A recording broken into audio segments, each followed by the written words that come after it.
Welcome back to another stop on our journey through the Bible. We've been speeding through so many places and stories and have learned so much about who God is and how He loves us.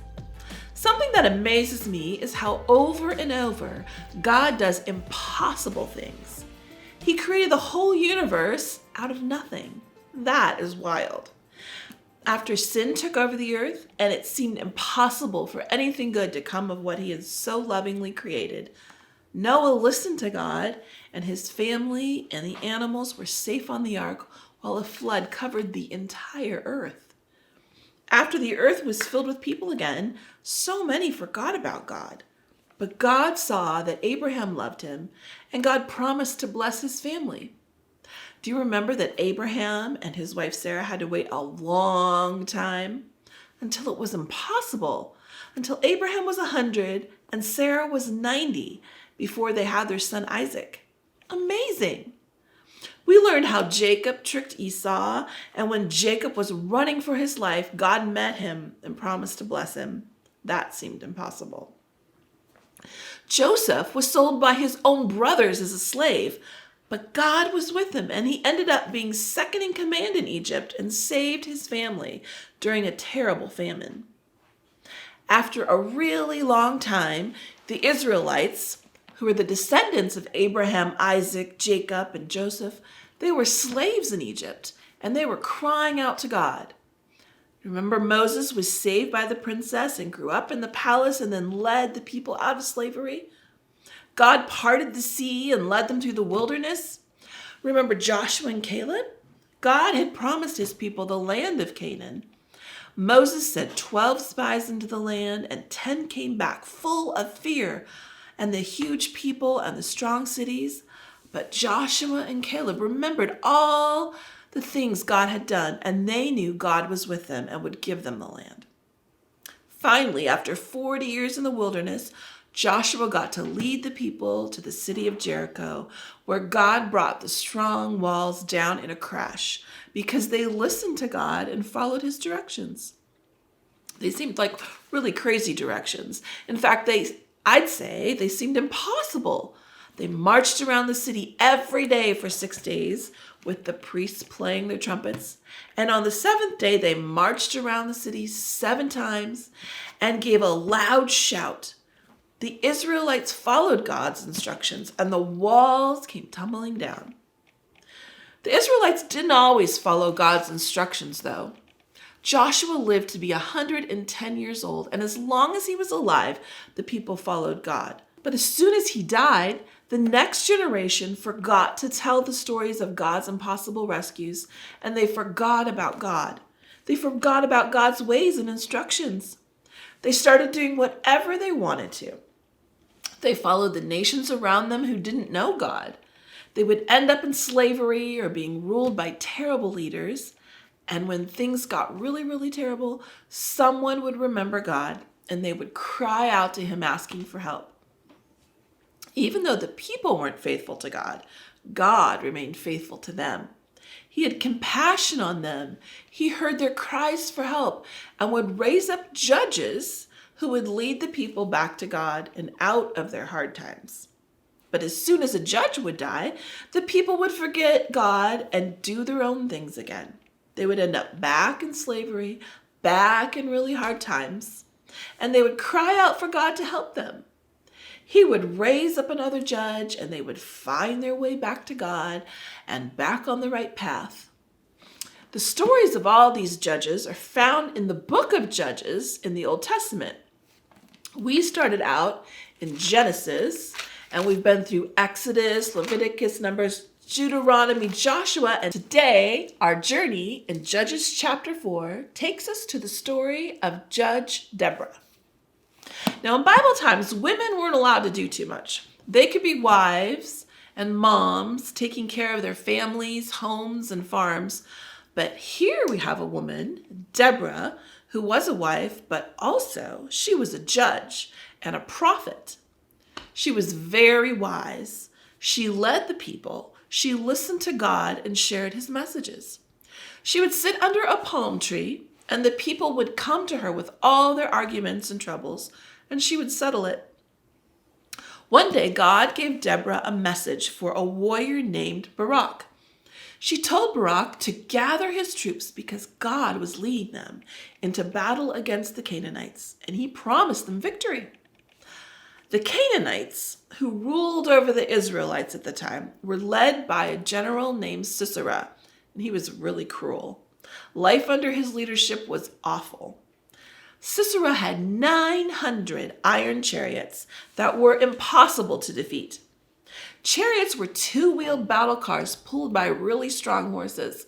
They would go so fast, and the iron cart would keep the warriors safe from attack. Impossible to defeat. But we know God likes the impossible, don't we? Well, Barak said he would gather his troops, but he would only go if Deborah went with him. Barak didn't think God's promise or presence was enough. He didn't put his trust in God. He put it in Deborah. Deborah, the wise judge and prophet, was also a warrior, and she said she would go with Barak, but God wouldn't give the victory to him. He would give it to a woman. Psalm 20, verse 7 says, "Some trust in chariots and some in horses, but we trust in the name of the Lord our God." General Sisera trusted in his chariots, but in the end, they failed him.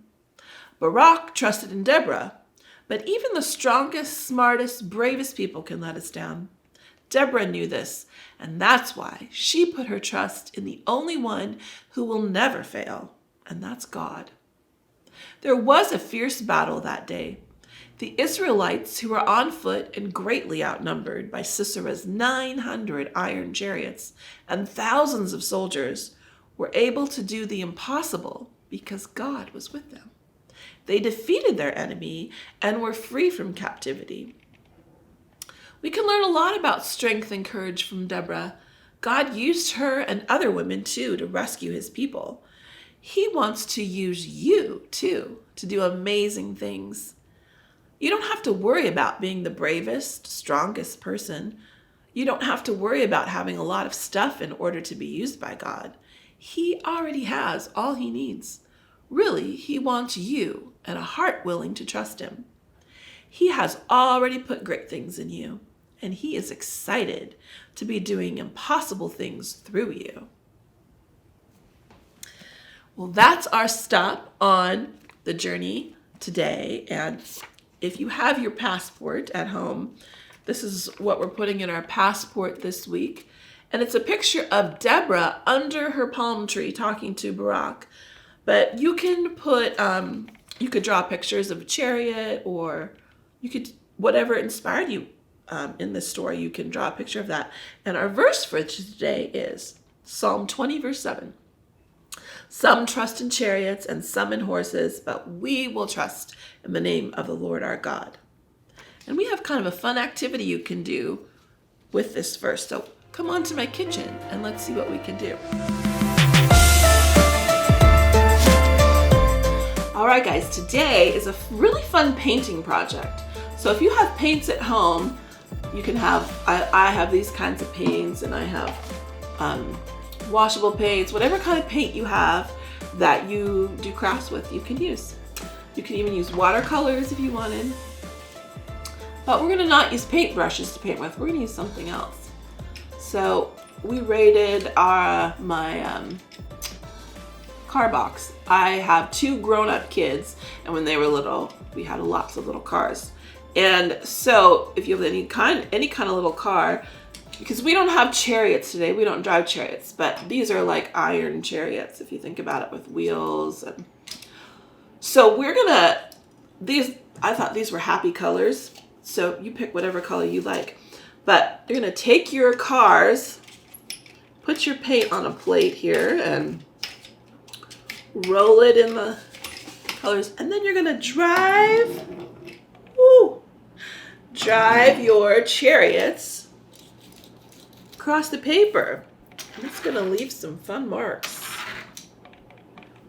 You can mix the colors if you want. Drive them all different ways. I think this is kind of fun. You can use all kinds of things to paint with. I bet you never thought about using little cars to paint with, did you?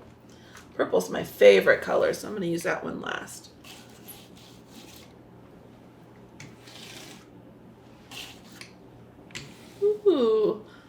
So look, you have all these kind of fun designs on this paper.